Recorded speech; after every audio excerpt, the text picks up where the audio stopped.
नमस्ते मेरे प्यारे दोस्तों, हम लोग बिहार एसएससी में अब तक पूछे गए सभी प्रश्नों का शानदार डिस्कशन के साथ सब्जेक्ट वाइज स्टडी कर रहे हैं।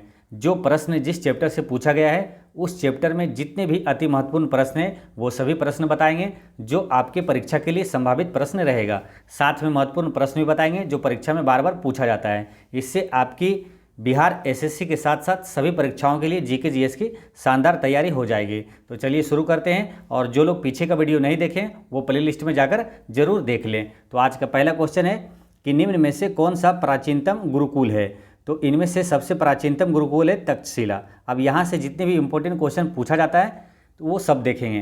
तो जैसे पहला क्वेश्चन है कि विश्व का सबसे प्राचीन विश्वविद्यालय कौन सा है, तो वो तक्षशिला विश्वविद्यालय है। और भारत का सबसे प्राचीन विश्वविद्यालय कौन सा है, तो वो नालंदा विश्वविद्यालय है। ठीक है। और एक क्वेश्चन आता है कि कौटिल्य, यानी कि कौटिल्य का नाम चाणक्य भी है और विष्णुगुप्त की है, यानी कि कौटिल्य या तो चाणक्य या विष्णुगुप्त किस विश्वविद्यालय में शिक्षण कार्य करते थे, तो तक्षशिला विश्वविद्यालय में शिक्षण कार्य करता था ये। ठीक है। और एक इम्पोर्टेंट क्वेश्चन है कि प्राचीन नगर तक्षशिला किन दो नदियों के बीच में स्थित था, तो सिंधु और झेलम नदी के बीच में स्थित था। नेक्स्ट है कि बंगाल का प्राचीन नाम था, तो बंगाल का प्राचीन नाम था गौड़, है ना। बंगाल का प्राचीन नाम था गौड़। अच्छा, बिहार तथा उड़ीसा ये बंगाल से कब अलग हुआ था, तो बिहार और उड़ीसा 22 मार्च 1912 को बंगाल से अलग हो गया था। और बंगाल विभाजन कब हुआ था, तो 1905 में हुआ था। बंगाल विभाजन किसके समय हुआ था, तो लॉर्ड कर्जन के समय हुआ था। अच्छा, एक क्वेश्चन आता है कि कौन सा गवर्नर जनरल स्वयं को बंगाल का टाइगर कहता था, तो वो लॉर्ड वेलेस्ली, और लॉर्ड वेलेस्ली को ही सहायक संधि का जनक कहा जाता है। अच्छा, बंगाल का शोक किस नदी को कहा जाता है, तो बंगाल का शोक दामोदर नदी को कहा जाता है, और बिहार का शोक कोसी नदी को कहा जाता है। अब करंट अफेयर के कुछ क्वेश्चन याद रख लेंगे। जैसे पश्चिम बंगाल का अभी वर्तमान में मुख्यमंत्री कौन है, तो ममता बनर्जी है, और वर्तमान में भी राज्यपाल कौन है, तो सीवी आनंद बोस है। अच्छा, एक क्वेश्चन आता है कि चावल का सर्वाधिक उत्पादक राज्य कौन सा है, तो वो कौन सा है, तो पश्चिम बंगाल है। तो आपको याद ऐसे रखना है कि चावल का और जूट का ये दोनों का सर्वाधिक उत्पादक राज्य कौन सा है, तो वो पश्चिम बंगाल है। नेक्स्ट क्वेश्चन है कि नागर, द्रविड़ और बेसर ये तीन प्रमुख है, तो ये क्या है, ये होता है ना कि नागर शैली, द्रविड़ शैली और बेसर शैली, तो ये प्रमुख क्या है, भारतीय मंदिरों की वास्तु शैली है। यानी कि भारतीय मंदिर जो है ये किस शैली में बना होता है, तो ये सभी है ना, नागर शैली, द्रविड़ शैली और बेसर शैली में बना हुआ होता है। ठीक है। जैसे कि नागर शैली के मंदिर मुख्यतः मध्य भारत में पाए जाते हैं, और द्रविड़ और बेसर शैली के मंदिर ये दक्षिण भारत में पाया जाता है। नेक्स्ट क्वेश्चन है कि शक संवत प्रथम मास होता है, यानी शक संवत का पहला मास कौन सा होता है, तो वो चैत होता है। ठीक है। यहाँ से एक और क्वेश्चन आता है कि शक संवत का पहला महीना जो चैत है वो कब से शुरू होता है, तो 22 मार्च से शुरू होता है, ये याद रखना है ना। ये दोनों क्वेश्चन पूछा हुआ है, यानी शक संवत का प्रथम मास चैत, और चैत का जो प्रारंभ क्या होता है वो कब से होता है, तो होता है 22 मार्च से। ठीक है। अब ये शक संवत को प्रारंभ किसने किया था, तो शक संवत की शुरुआत कनिष्क ने किया था। कब किया था, तो 78 ईस्वी में किया था। ठीक है, ये याद रखना है।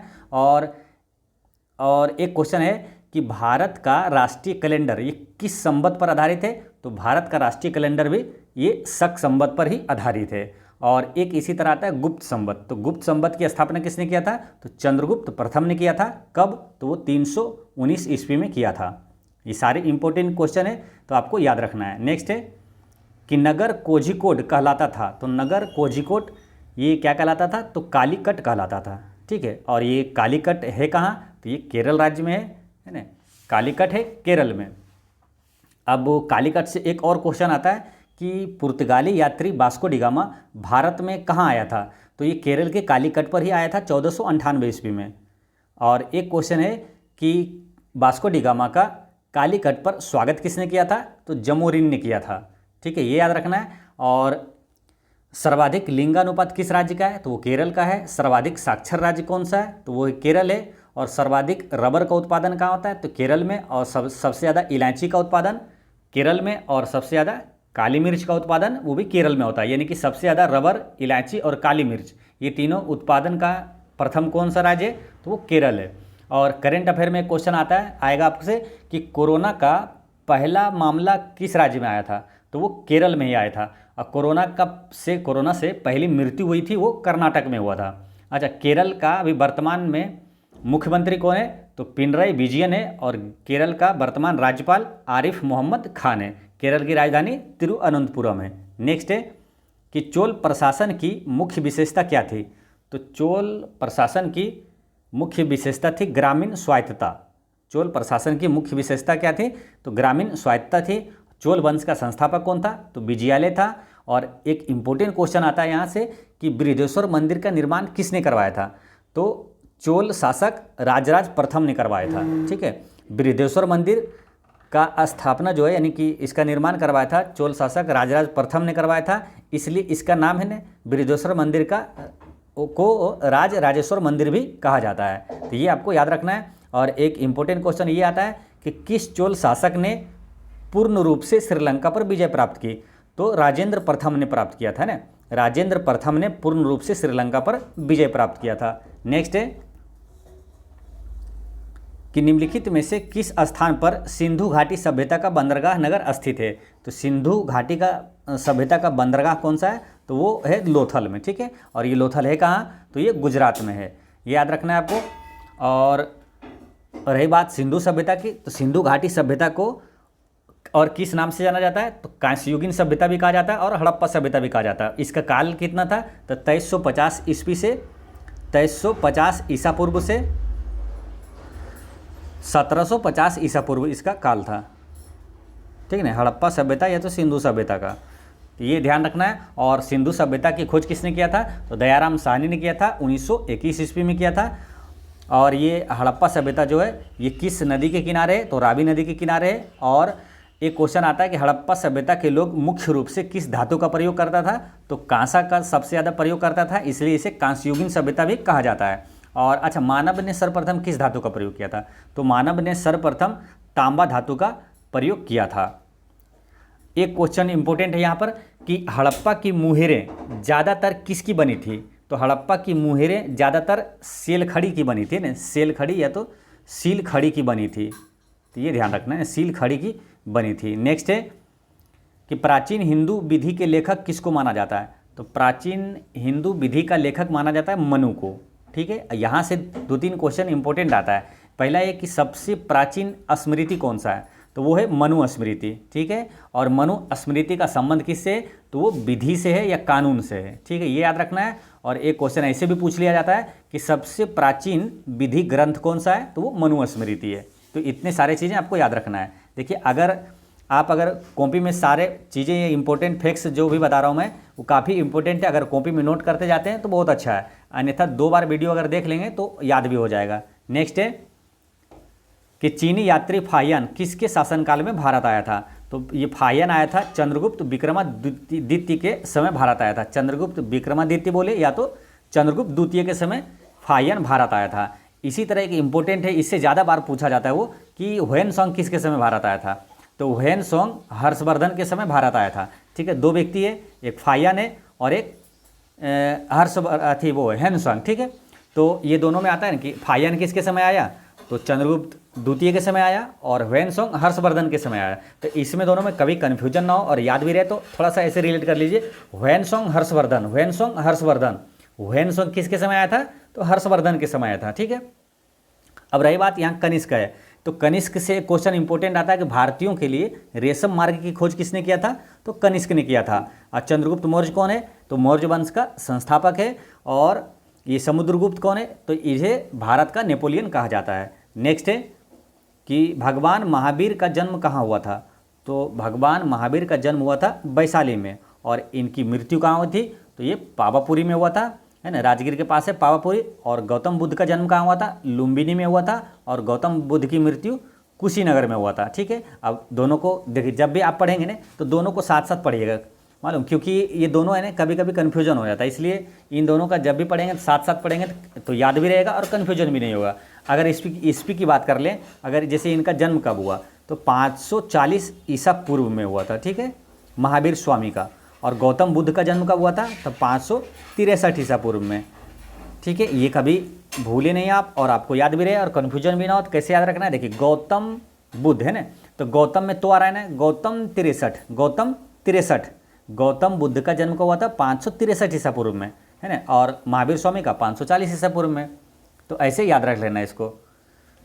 चलिए थोड़ा सा और क्वेश्चन यहाँ पर देख लेते हैं महावीर स्वामी के बारे में, जो इम्पोर्टेंट आता है कि जैन धर्म के 24वें तीर्थंकर कौन था? तो महावीर स्वामी था।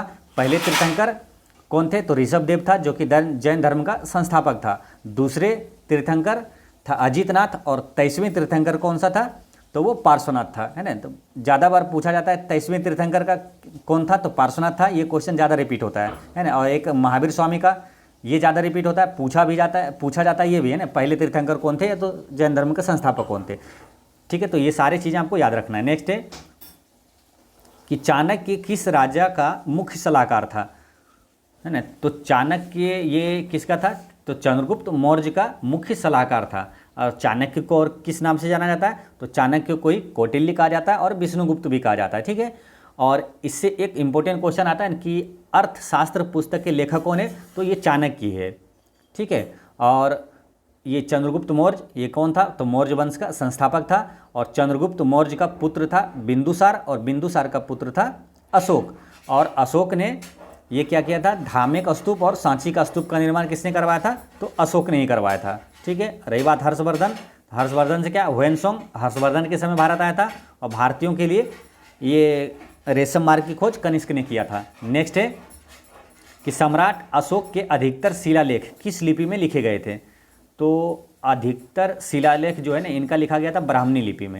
इसका करेक्ट आंसर होता है ऑप्शन नंबर 1, ब्राह्मणी लिपि में लिखा गया था। लेकिन एक चीज़ ध्यान रखना है कि अशोक के शिलालेख जो है ना, ये 4 लिपि में लिखा गया था ना, ग्रीक, खरोष्टी, अरमाइक, है ना, जैसे कि ग्रीक बोले यानी कि यूनानी हो सकता है, खरोष्टी और अरमाइक और ब्राह्मणी लिपि में लिखा गया था। सबसे ज़्यादा अगर पूछे तो वो ब्राह्मणी लिपि में लिखा गया था। ठीक है, अच्छा, अशोक के अभिलेख को सर्वप्रथम किसने पढ़ा था? तो जेम्स प्रिंसेस ने पढ़ा था 1837 ईस्वी में। सबसे पहले अशोक के अभिलेख को जेम्स प्रिंसेस ने पढ़ा था। अच्छा, अशोक का नाम किस अभिलेख में मिलता है? तो मास्की अभिलेख में मिलता है, ये ध्यान रखना है ना, मास्की अभिलेख में मिलता है। और अभिलेख से एक इनका और एक क्वेश्चन आता है कि अशोक का कलिंग युद्ध का वर्णन किस अभिलेख में है? तो वो 13वें शिलालेख में है ना। कलिंग युद्ध का वर्णन 13वें शिलालेख में है। अशोक मौर्य वंश का शासक था, चंद्रगुप्त मौर्य का पोता था, है ना अशोक। अशोक का पिता का नाम बिंदुसार था। नेक्स्ट है नालंदा का प्राचीन विश्वविद्यालय किस वंश के दौरान बनाया गया था? तो किस वंश के दौरान बनाया गया था? अगर आपको मालूम है कि नालंदा विश्वविद्यालय की स्थापना किसने किया था, तो आप आसानी से आंसर टिक कर सकते हैं ना। नालंदा विश्वविद्यालय की स्थापना कुमार गुप्त प्रथम ने किया था। तो कुमार गुप्त यानी कि गुप्त वंश का ये है ना, गुप्त वंश के दौरान ये बनाया गया था। ठीक है, नालंदा विश्वविद्यालय की स्थापना किसने किया था? तो कुमार गुप्त प्रथम ने। और जब भी नालंदा विश्वविद्यालय पढ़ें तो विक्रमशिला विश्वविद्यालय साथ साथ में पढ़ लेना है ना, ताकि आपको आसानी से याद रहे। नालंदा विश्वविद्यालय की स्थापना कुमार गुप्त प्रथम ने, विक्रमशिला विश्वविद्यालय की स्थापना धर्मपाल ने, और नालंदा विश्वविद्यालय को नष्ट किसने किया था? तो बख्तियार खिलजी ने किया था। आपको याद ऐसे रख लेना है कि नालंदा विश्वविद्यालय और विक्रमशिला विश्वविद्यालय ये दोनों को ध्वस्त किया था बख्तियार खिलजी ने किया था ना। बख्तियार खिलजी के नाम पर ही जो बख्तियारपुर स्टेशन का नाम है। अच्छा, गुप्त वंश का संस्थापक कौन था? तो श्रीगुप्त था, यानी गुप्त वंश का संस्थापक श्रीगुप्त। और वास्तविक संस्थापक पूछे तो चंद्रगुप्त प्रथम था। नेक्स्ट है कि गौतम बुद्ध का जन्म कहाँ हुआ था? तो गौतम बुद्ध का जन्म हुआ था, गौतम बुद्ध का जन्म कहाँ हुआ था? लुम्बिनी में हुआ था ना। इसका ऑप्शन कहाँ है? ऑप्शन नंबर डी में, 4 में है कि लुम्बिनी में हुआ था। गौतम बुद्ध का जन्म लुम्बिनी में हुआ था। और लुम्बिनी कहाँ है? नेपाल में। गौतम बुद्ध की मृत्यु कहाँ हुआ था? तो कुशीनगर में। महावीर स्वामी का जन्म कहाँ हुआ था? वैशाली में। और महावीर स्वामी की मृत्यु पावापुरी में हुआ था। अच्छा, गौतम बुद्ध का जन्म कब हुआ था? तो 500 गौतम 63 है ना, 63 वाला 563 ईसा पूर्व में हुआ था। और ज्ञान की प्राप्ति बोधगया में पीपल वृक्ष के नीचे और फल्गु नदी के किनारे इनको ज्ञान की प्राप्ति हुआ था। गौतम बुद्ध ने पहला उपदेश कहाँ दिया था? तो सारनाथ में दिया था। गौतम बुद्ध ने अपना पहला उपदेश सारनाथ में, और सर्वाधिक उपदेश दिया था श्रावस्ती में। और इनकी गौतम बुद्ध की मृत्यु कहाँ हुआ था? तो कुशीनगर में हुआ था। तो ये तीनों आपको ध्यान रखना है, जैसे कि पहला उपदेश दिया था सारनाथ में, सर्वाधिक दिया था श्रावस्ती में, और इनकी मृत्यु हुई थी कुशीनगर में। ये तीनों यानी कि सारनाथ, श्रावस्ती और ये कुशीनगर, ये तीनों कहाँ है? किस राज्य में? तो उत्तर प्रदेश में। ठीक है, और यहाँ 2 इंपॉर्टेंट क्वेश्चन और याद रखना है कि त्रिरत्न सम्यक ज्ञान, सम्यक आचरण और सम्यक दर्शन ये किस धर्म से संबंधित है ना? तो कौन सा धर्म से? तो जैन धर्म से संबंधित है। देखिए यहाँ कन्फ्यूजन कभी हो जाता है अगर ध्यान नहीं देते हैं। क्वेश्चन बिहार एसएससी सीजीएल में ही पूछा हुआ है कि त्रिरत्न सम्यक ज्ञान, सम्यक आचरण, सम्यक दर्शन किस धर्म से संबंधित है। तो कई लोग त्रिरत्न सोचकर बौद्ध धर्म टिक कर दिए थे, लेकिन ध्यान रखना है कि त्रिरत्न में आगे क्या बोल रहा है। सम्यक ज्ञान, सम्यक आचरण, सम्यक दर्शन ये जैन धर्म से संबंधित है। अगर बोले त्रिरत्न बुद्ध, धम्म और संघ ये किस धर्म से है, तो ये बौद्ध धर्म से संबंधित है। नेक्स्ट है, इनमें से कौन मगध का शासक नहीं था। तो मगध का शासक इसमें से कौन नहीं था, तो ये कनिष्क नहीं था, है ना। अब ये जानेंगे कैसे कि कौन शासक था या कौन शासक नहीं था। तो आपको मगध पर शासन करने वाले जो वंश है ना उसको याद रख लेना है। कौन कौन सा था, देखिए हर्यक वंश था और शिशुनाग वंश था, और कौन सा था, शिशुनाग वंश, फिर नंद वंश था और मौर्य वंश था, शुंग वंश था, एक कण्व वंश था और एक है सातवाहन वंश। ठीक है, देखिए कितना हो गया, 1 2 3 4 5 6 7। ठीक है, और ये मालूम ये सातों जो है वो क्रम से है। अगर कभी पूछ लीजिए कि सबसे पहले इनमें से कौन सा वंश शासन किया था, तो आपको ध्यान रखना पहले हर्यक वंश, फिर शिशुनाग वंश, फिर नंद वंश और फिर मौर्य वंश, फिर शुंग वंश, फिर कण्व वंश और फिर लास्ट में सातवाहन वंश। अच्छा, इसे याद कैसे रखना है, देखिए इसे याद एक लाइन याद रख लीजिएगा, हसीन मासुका साथ, है ना, हसीन मासुका का साथ, ऐसे याद रख लीजिएगा। यानी हसीन से हो गया हर्यक, शिशुनाग और ये तीसरा जो 9 से हो गया नंद वंश, मासुका यानी कि मौर्य वंश, शुंग वंश और कण्व वंश, साथ यानी सातवाहन वंश, है ना। तो ऐसे याद रख लेना इसको, हसीन मासुका का साथ, ये क्रम से है, मगध पर इन लोगों ने शासन किया था। ठीक है, अगर इससे इंपॉर्टेंट बस चीज़ एक चीज़ याद रखना है, इनका संस्थापक का नाम पूछा जाता है। ठीक है, तो हर्यक वंश का संस्थापक कौन है, तो बिंबिसार है। बिंबिसार याद रखना है ना, बिंबिसार, बिंदुसार अलग है, बिंदुसार जो है ये मौर्य वंश का था। ठीक है, ये अलग है बिंबिसार। तो हर्यक वंश का संस्थापक है बिंबिसार। शिशुनाग वंश का संस्थापक कौन है, तो शिशुनाग वंश का संस्थापक हो गया शिशुनागे, है ना, उसका नाम है शिशुनागे। और नंद वंश का संस्थापक था महापदम नंद, और मौर्य वंश का चंद्रगुप्त मौर्य, और यह है शुंग वंश। शुंग वंश का संस्थापक कौन था, तो पुष्यमित्र शुंग था। और कण्व वंश का संस्थापक था वासुदेव कण्व। और सातवाहन वंश का शासक जो संस्थापक था सिमुख, है ना, सातवाहन वंश का सिमुख था। तो ये इतनी सारी चीज़ें याद रखना है। नेक्स्ट क्वेश्चन है कि दीदारगंज यक्षिणी किस काल की है। तो दीदारगंज यक्षिणी, दीदारगंज एक स्टेशन का भी नाम है ना।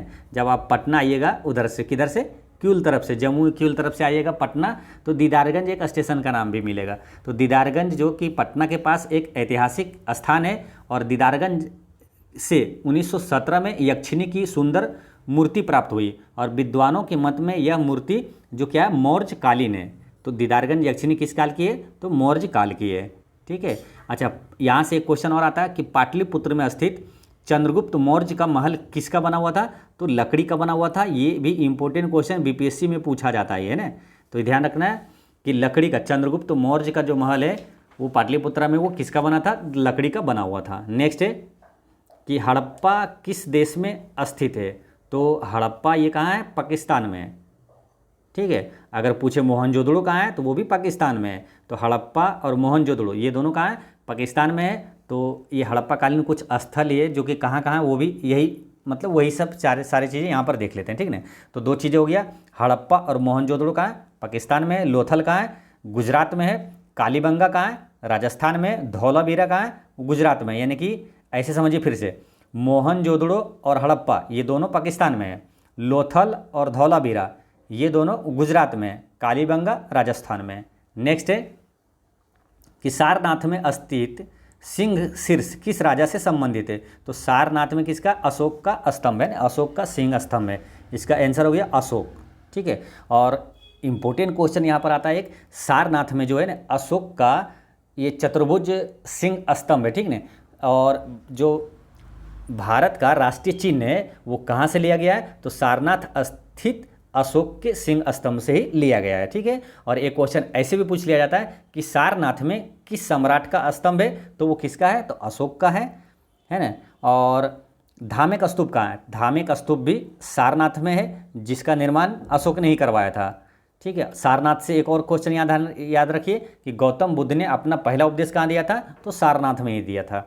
नेक्स्ट है कि किसने सांची का स्तूप का निर्माण करवाया था, तो सांची का स्तूप या तो धामेक स्तूप पूछे, दोनों का निर्माण किसने करवाया था, अशोक ने करवाया था। सांची का स्तूप मध्य प्रदेश के रायसेन जिला में है, और ये धामेक स्तूप जो है वो कहाँ है, उत्तर प्रदेश के सारनाथ में है। तो ये इंपॉर्टेंट क्वेश्चन है काफ़ी, ये ध्यान रखना है ना। सांची का स्तूप और धामेक स्तूप ये दोनों का निर्माण अशोक ने करवाया था। सांची का स्तूप मध्य प्रदेश में, धामेक स्तूप उत्तर प्रदेश में। नेक्स्ट है कि मनुस्मृति किस विषय से जुड़ा हुआ है, तो मनुस्मृति हमेशा ध्यान रखना है, मनुस्मृति क्या है, विधि या तो कानून से जुड़ा हुआ है, तो ये विधि से जुड़ा हुआ है। और सबसे प्राचीन स्मृति कौन सा है, तो वो मनुस्मृति है। मनुस्मृति का संबंध किससे है, तो विधि या कानून से है। सबसे प्राचीन विधि ग्रंथ अगर पूछे तो वो भी कौन सा है, तो मनुस्मृति है। और प्राचीन हिंदू विधि के लेखक कौन है, अगर क्वेश्चन आ जाए कि प्राचीन हिंदू विधि के लेखक कौन है, तो वो मनु है ना, मनु, यही मनु से रखा गया मनुस्मृति।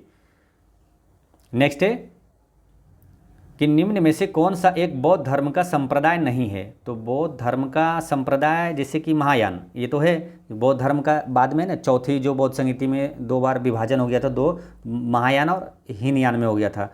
और ये थेरवाद भी बौद्ध धर्म का संप्रदाय है। ये दिगंबर जो है ये जैन धर्म का संप्रदाय है ना। तो पूछा बौद्ध धर्म का संप्रदाय नहीं है, तो कौन सा, दिगंबर, इसका आंसर हो गया 2, ठीक है। दिगंबर जो है ये जैन धर्म का 2 संप्रदाय में से एक है। ये दूसरा कौन सा था, श्वेतांबर, है ना। जैन धर्म का 2 संप्रदाय, दिगंबर और श्वेतांबर, तो ये जैन धर्म का है। अच्छा, ये एक क्वेश्चन ऐसे भी आता है कि किस बौद्ध संगीति के दौरान बौद्ध धर्म हीनयान और ये महायान 2 भागों में, 2 संप्रदाय में विभाजित हो गया था, तो ये कब हुआ था मालूम, ये चौथी बौद्ध संगीति में हुआ था इसका विभाजन, है ना। चौथी बौद्ध संगीति में इसका हो गया था विभाजन, जो हीनयान और महायान शाखा में।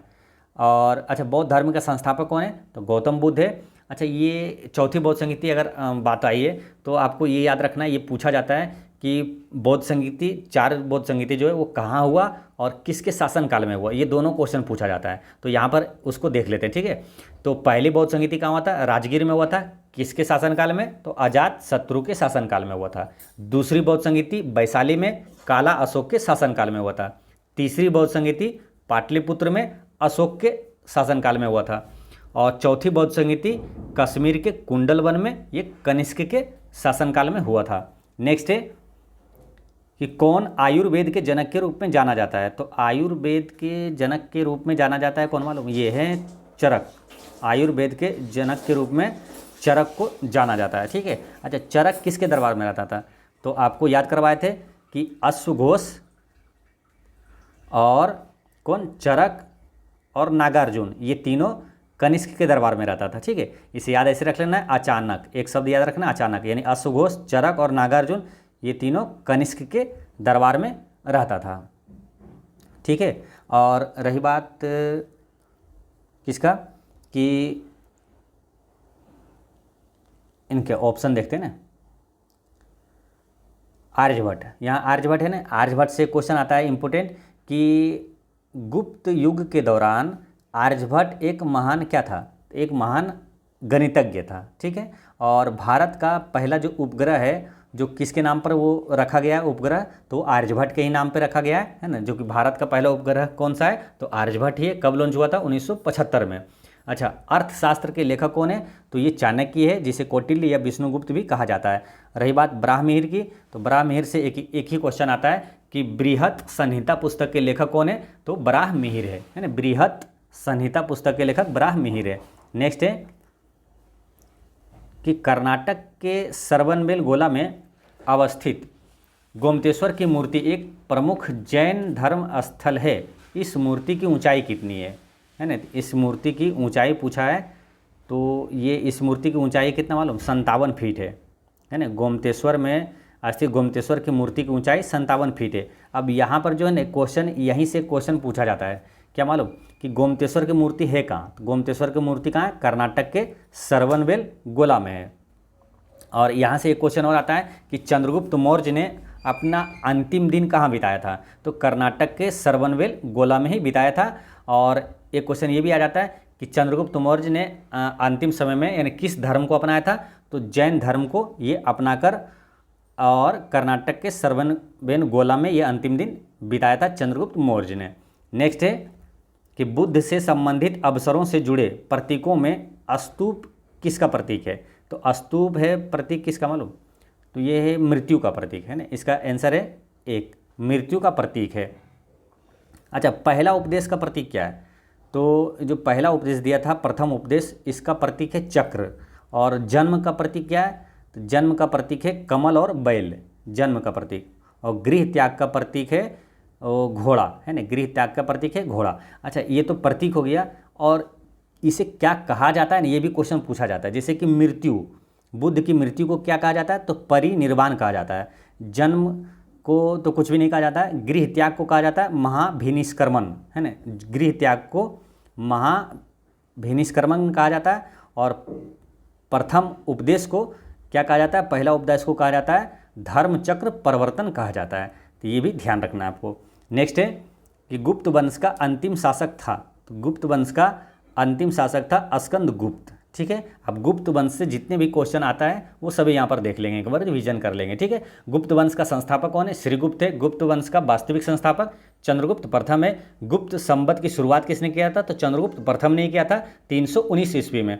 भारत का नेपोलियन किसे कहा जाता है? समुद्रगुप्त को कहा जाता है। और जैसे ही भारत का नेपोलियन आएगा तो तुरंत याद रिवीजन कर लेना, ईरान का नेपोलियन किसे कहा जाता है, क्योंकि दोनों एक जैसा है, कन्फ्यूजन हो सकता है। तो भारत का नेपोलियन समुद्रगुप्त को और ईरान का नेपोलियन नादिर शाह को कहा जाता है। अच्छा, समुद्रगुप्त से क्वेश्चन और आता है कि किस गुप्त शासक को सिक्कों पर बीना बजाते हुए दिखाया गया? तो समुद्रगुप्त को सिक्कों पर बीना बजाते हुए दिखाया गया। अच्छा, नालंदा विश्वविद्यालय की स्थापना किसने किया था? कुमारगुप्त प्रथम ने किया था। और विक्रमशिला विश्वविद्यालय की स्थापना धर्मपाल ने किया था। दोनों विश्वविद्यालय को नष्ट किसने किया था? बख्तियार खिलजी ने किया था। और गुप्त एक आता है ना, गुप्त की आधिकारिक भाषा क्या थी? तो गुप्त की आधिकारिक भाषा थी संस्कृत, है ना। और एक मुगल काल की भाषा पूछे जाते हैं तो मुगल काल की भाषा थी फारसी।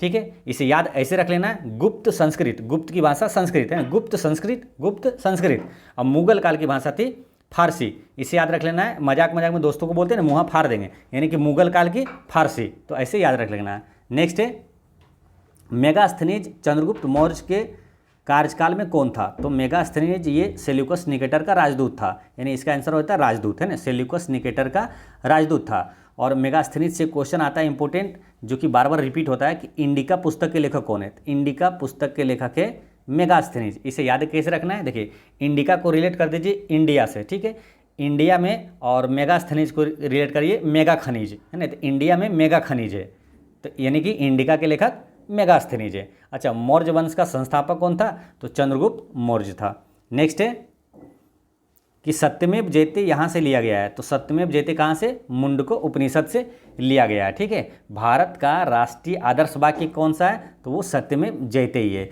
अच्छा, रही बात उपनिषद की, उपनिषदों की संख्या कितनी है? 108 है। और सबसे प्राचीन उपनिषद कौन सा है? तो बृहदारण्यक उपनिषद है।